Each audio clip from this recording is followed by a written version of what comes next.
Good luck! Have fun! Oh, mag-enjoy ka, ha? Go. Ano ba ang magiging basehan kung seryoso ang manliligaw mo? Galit ka ba, Mar? ulit. Oh, ganda mo yung tanong. Ano ba ang magiging basehan kung seryoso ang manliligaw mo? Anong Ano basihan mo, magiging Yumi? basihan? Consistency po. Kasi yung pag nanliligaw ka, pag mahal mo talaga yung tao, kung gusto mo talaga siyang i-win like a trophy po, gagawin mo kung ano yung una mong ginagawa hanggang sa makuha mo na siya. Consistent siya. Opo, consistent po. Kasi di ba po, halos karamihan po, hindi ko naman po nilalahat, pero karamihan sa lalaki, pagka nagsawa na siya dyan, hindi niya nagagawin kung ano talaga yung dapat niya ginagawa na nakasanayan ng nililigawan niya. So katulad sila mo kanina yung sa simula lang. Opo, yes po. Tapos nawawalay na. Dapat, kung seryoso daw talaga, consistent. Jurel! Number 2. For me po, ang pinaka-important po is kaya niya pong harapin yung magulang ko. As may strict po yung parents ko, kaya niya pong harapin, hindi po siya matatakot. Saka po yung effort na ibibigay niya po. Doon ko po malalaman kung talagang seryoso siya. Pag kaya pumunta ng bahay, tapos kakausapin ng Meet the magulang. parents. Kasi nga, strict Hindi rin to. madali kasi yun, Oo. Kaka-stress yun. Pupunta ka sa bahay, kakausapin mo yung madir at saka padir. Pero sama niya si Mama Ga, di ba? Yes, oo. Saka ganun na si Mama Ga, oh. Maga kasi siya. Si number 3 naman, Mariel. Ano nga po ulit yung tanong? Ito may itsura pero makakalimutin. Hindi niya alam yung pangalan ni Nalulutang Ma. po. Ano? Ano po ulit yung tanong? Ulit. Opo.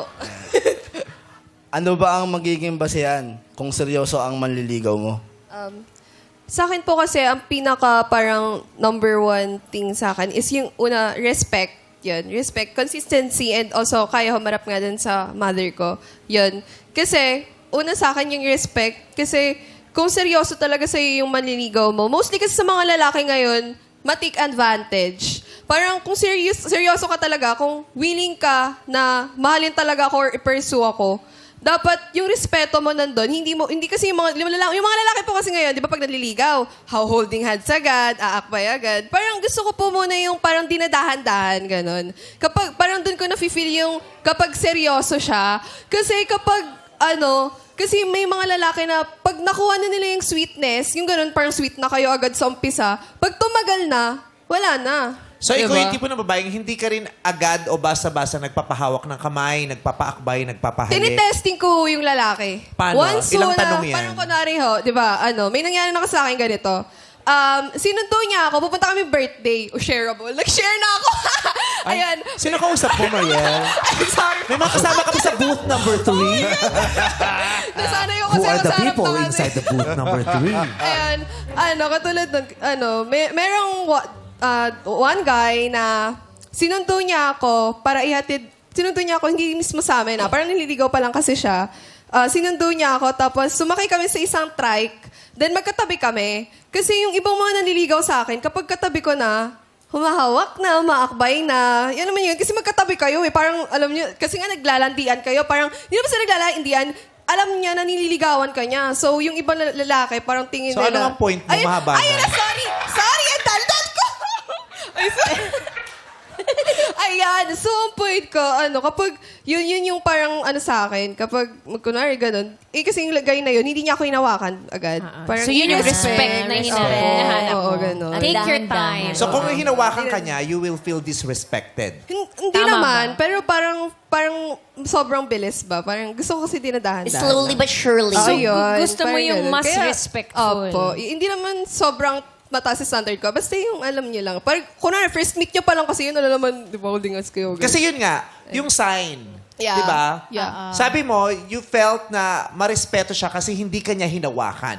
Opo, siguro Diba? yung mga ganun. Kasi mostly kasi... Kaya ang tanong ko sa'yo, paano kung hinawakan ka niya?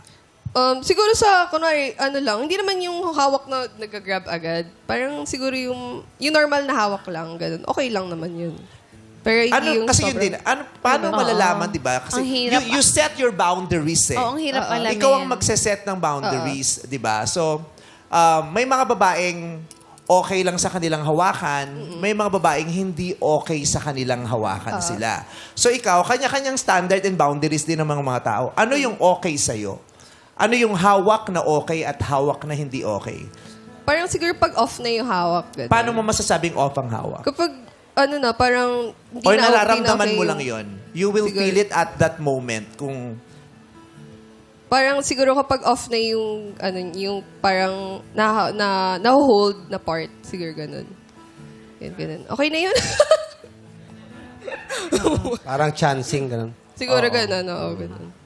Parang too much, wala na sa borderline ng kamay. Kasi ako feeling ko depende yan sa mararamdaman mo. Eh. Minsan may kuryente talaga. Mapapaganon ka eh. May ganun naman. Di ba? Depende yan sa mararamdaman mo. Kung may mga taong, hindi siya double standard eh. You just feel Your body, safe. Yes. Di ba? I felt safe at that moment, so walang discomfort. But at that moment, I felt unsafe, so may discomfort. It's not all about the looks. Yes. Di ba? It's about your feeling. Anong naramdaman mo at that moment? Di ba? Hindi naman pinag-uusapan ano bang itsura nung humawak sa'yo. Di ba? Pero hindi natin pwedeng sabihin sa babae, napaka-arte nitong babae porket hindi gwapo yung humawak. Samantalang kung gwapo yan, papayag siya. Hindi. Karapatan nila yun. At that moment, kung anong mararamdaman nila. Yung Yun feeling ng naman, babae ganun. kung paano niya Kung hold i-reciprocate. hands lang naman, okay lang yun. Okay lang. Pero yung mga off Pero pa, yung hindi off rin all na the ganun. time eh. Apo. Kasi, di ba, may mga times na hindi ka komportable sa holding hands nitong lalaking to. Pero nakikipag-holding hands ka naman sa iba. Di ba? Hindi siya sa iba sasabihin nila discrimination. Pero it's about being safe, feeling safe at that moment Yes. with that certain person doing that thing sa iyo. Di ba? Tama. Yun Feeling. siya. So, Mark, yun daw ang mga, bakit mo naman naitanong kung ano ba yung mga senyalis para masabing serious yung relationship? Ikaw ba, ano bang paniniwala mo sa isang seryosong relasyon? Ayun nga po. Unang-una po sa lahat yung yung sa magulang po ng babae. Kailangan mo pong munang, kumbaga po, pakiusapan po yung magulang na, tita, pwede po bang ligawan po yung anak nyo? Papaalam. Opo, papaalam po. Nagawa mo na ba yan? Oo naman po. Tapos, naging jowa mo yung nanay after. Niligaw yung nanay. Talaga, nagpaalam ka na sa nanay. Gano'n ba Opo. kahirap yun, ha? Gano'n kahirap yung pupunta ka sa bahay tapos kakausapin mo yung magulang? Mahirap talaga yun. Sobra po nakaka-pressure kasi po di mo po alam yung sasabihin eh. Oo. Kumbaga po sugal po. Di mo alam kung anong yung pwedeng mangyari, pwedeng niyang sabihin sa akin. Baka po i-judge, ganun. Sugal talaga. Hindi, kasi minsan yung rejection eh. Oo. Di ba At saka yung minsan ano yun? Nakaka-down. Matalakang ka o hindi ka tanggapin, pauwiin ka. Yung impression ng mga magulang. Pero sa ano mo naman, experience, na maganda naman ang pakikita. Opo, maganda lang po yung pakikitungo po ng magulang po ng babae po. Oh. Ang ending yung babae ang hindi maganda yung pakitungo sa'yo. So, sino sa kanilang tatlo ang bibigyan mo ng green flag? Si Yumi, na nagsabing yung consistency daw ang senyales para sa kanya kung seryoso yung lalaki. Si Jorel naman, yung kung kayang humarap sa kanyang mga magulang. Si Mariel, kayang humarap, consistency at may respeto. Doon po ako sa kay Sherchi number 2 po. Number Si 2. Jorel, yung pagharap sa mga magulang. Congrats, Jorel! Ang laki ng ngiti ni Mama Ga. Happy ka mamaga sa pinili ni Malk? Opo. Bakit po? Pareho kayong hairstyle? Pareho po kasi nag-iisang buhok namin. Eh. Tapos sabi po nung bakla, yun daw po piliin ko. Tsaka Pareho kaming matangkad. Oh, sabi sa'yo, pareho matangkad. Pareho matangkad. Mukhang mahihiraman niya ng damit. Pati sapatos po. Ayun talaga. May interest na talaga si mother. Ma, question number 2. Anong paraan ng pagmamahal ang nakuha mo sa nanay mo? Pati yung mga reaction ni Mark. Sabi niya, anong paraan ng pagmamahal ang nakuha mo sa nanay mo? Nagulat ka? Naasim.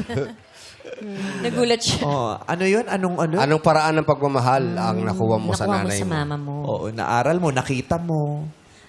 Yung pagluluto niya po sa akin, simula nung bata ko po hanggang ngayon, na kaya ko din po siyang gawin sa magiging partner ko po sa future. Kaya ko din naman gawin kay Mark yan. Kung anong gusto niya, lulutuin ko para sa kanya.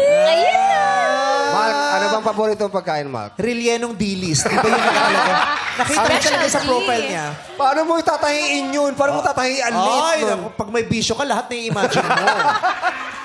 Paano ka magre-relyeno ng bisyo? At saka may feeling pa, lalagyan mo pa ng Oo, palaman lalagyan sa mo loob ng... yun. Anong laman nun? Ha? Anong laman? Ay, anong laman? Butanding.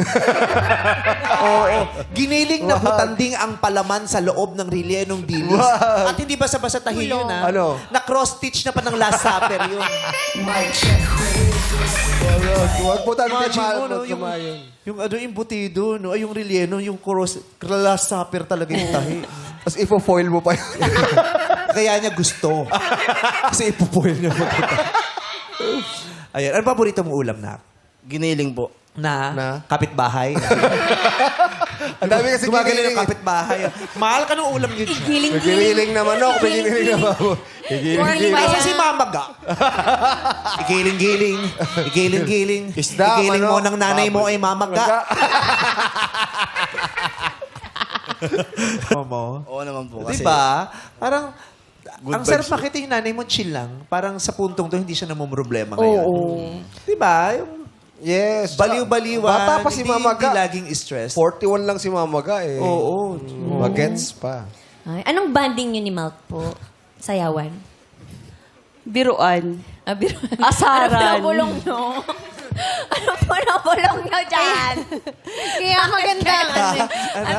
Ba't pinapulong nyo dyan? Anong banding? Kaya Ang sakit maganda. sa feeling na hindi mo alam kung ba't masaya yung mga kasama. Pero masaya kami for you. Hindi, kaya magandang disposition ni Malk, ano. Magandang Mal, relasyon uhaw na niyo. uhaw, ha? Inom ng inom, lunok ng lunok. ha? Sumayaw Sa- siya eh. Sa lahat ng guest dito, ito lang nag-request ng mineral water sa tabi niya. Totoo. Oo. Pinakain namin to, ayaw kumain. Bakit? Hindi daw makalunok, tubig lang. Nakatulog ka ba kagabi, Mark? sakto lang po. Excited yan eh. Hindi makakatulog agad, no? Muling pagbabalik. Muling pagbabalik. Oo. Gusto mo rito sa Showtime? Masaya ka dito? Oo naman po. Sobrang saya. Gusto mo bang maging dabarkads?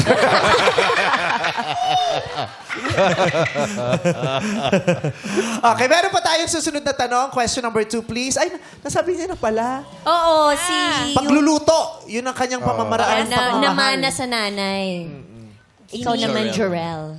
For me po, yung hinahayaan niyo po akong matuto sa pagkakamali ko po. Oo. Saka po, kahit po hinihika na siya, may sakit siya, ginagawa niya pa rin po yung best niya para sa amin.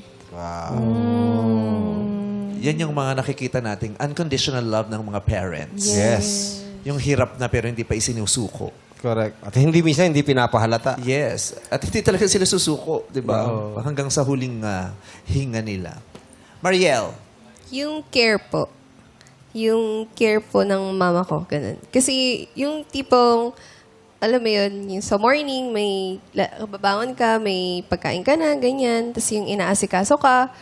Then yung kapag pinapagalitan ka, na, alam mo yun, para i-correct.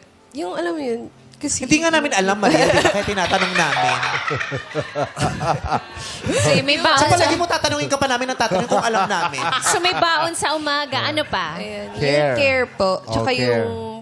yun dun to, pumapasok yung care. Yung Mama kapag care. yung nag-aalala, yung Yes. nag-aalala po, yung pag-aalala. Ganun. Mother care.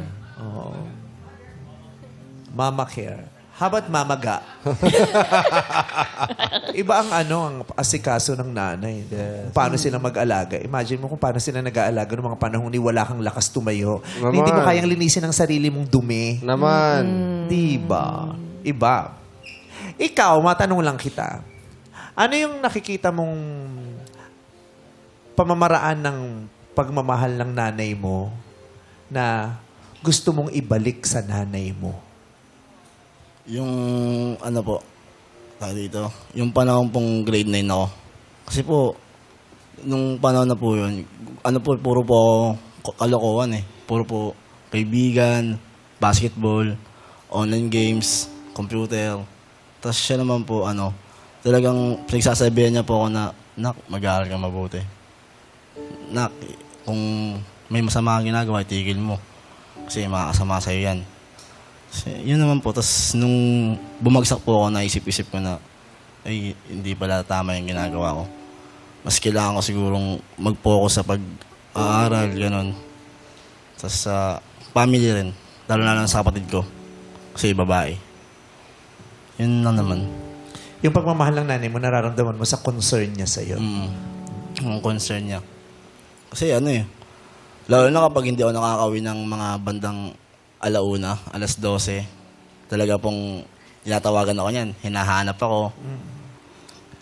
Yun po. Yun ang hindi nauunawa ng maraming bagets, maraming anak. Kung gano'n nakakapraning sa mga magulang na wala pa tayo sa bahay, pag 10 oras na ng gabi, hindi sila nakakatulog, hindi sila makapag-isip, di ba? Lalo na sa panahon ngayon na feeling nila pwede kang mapahamak. Yun ang nakakapraning sa mga magulang. Iyak si Mama Ga. Iniikot niya daw kasi yung tundo kakahanap kay Mark. Yung sabi mo kanina, appreciate mo yung concern sa'yo ng nanay mo.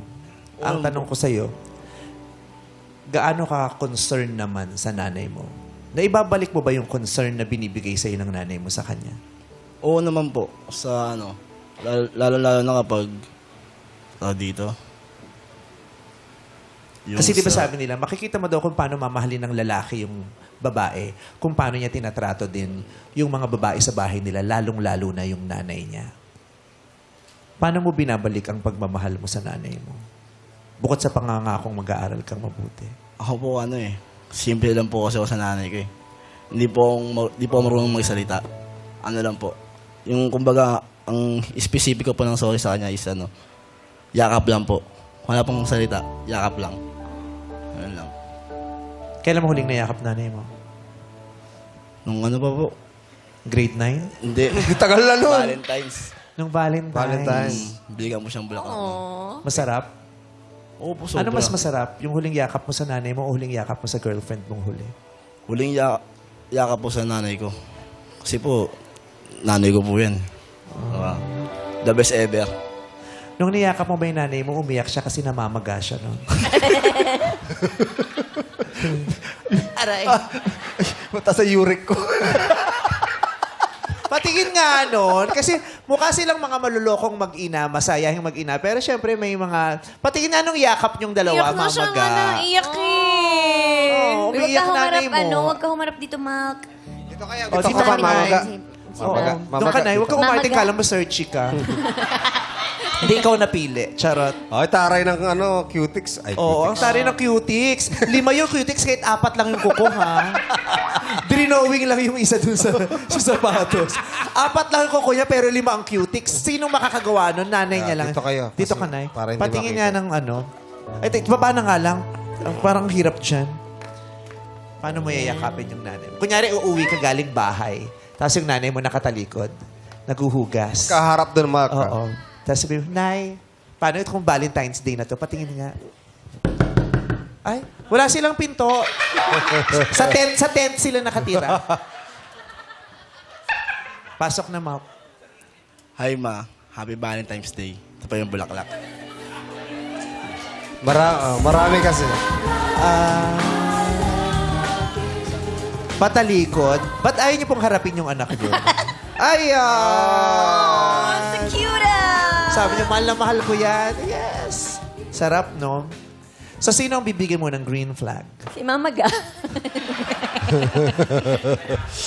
Yung natuto ng pagluluto sa nanay niya, yung natutong... ano ba yung natutunan ni Jorel? Yung pagkakamait. Hindi ko Hinahayaan nababasa, siyang Tuloy. hinahayaan siyang matuto. Oo, sa kanyang Sa pagkakamali. pagkakamali. At si Mariel naman, yung...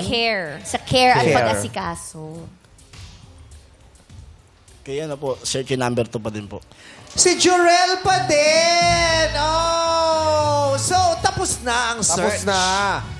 Well, congratulations, Jurel. Ikaw ang napili ni Mark. Pero heto muna ang mga searches na hindi mo napili, Mark. Search number 1. Pakilala ka na. Yumi.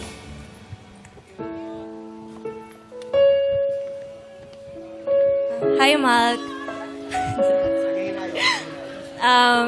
Sana maging happy kayo ni Jorel. And sana maging okay yung love niyong dalawa kung sakali mong mag-work kayo. Ay, kinikilig si Jorel. Oh. Oh, si Mark nang hinayang. Yan lang. Oh, thank you, Yumi. Ganda ni Yumi. Eto naman, ang isa pang searching hindi mo napili. Magpakilala ka na, Mariel.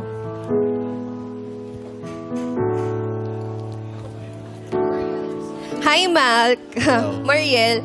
Sana mag-enjoy kayo ni Joriel and kung magkakasundo kayo, ganun. Yan. Maging okay sana kayo. Yun lang. Thank you. Nanghinayang siya ulit, si Mark. Thank you, Mariel. O, ito na. Bago mo ma-meet yung napili mo, may sasabihin sa'yo si nanay mo. Mama Ga, ano pong message niyo?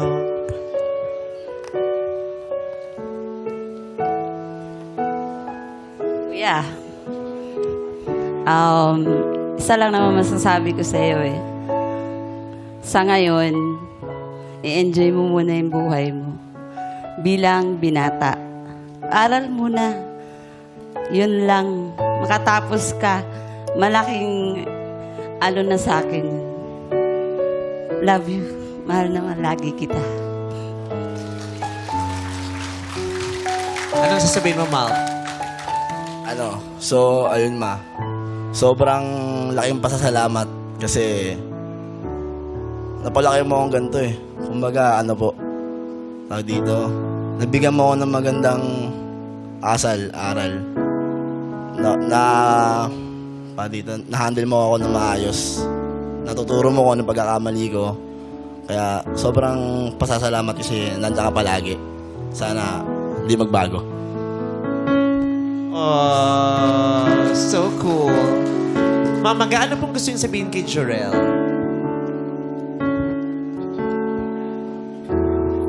Parang tamad na si Mama Ga, no? Hi. Hello po. Ganda mo. Enjoy lang kayong dalawa ni Mal. Sa simula, loko talaga yan.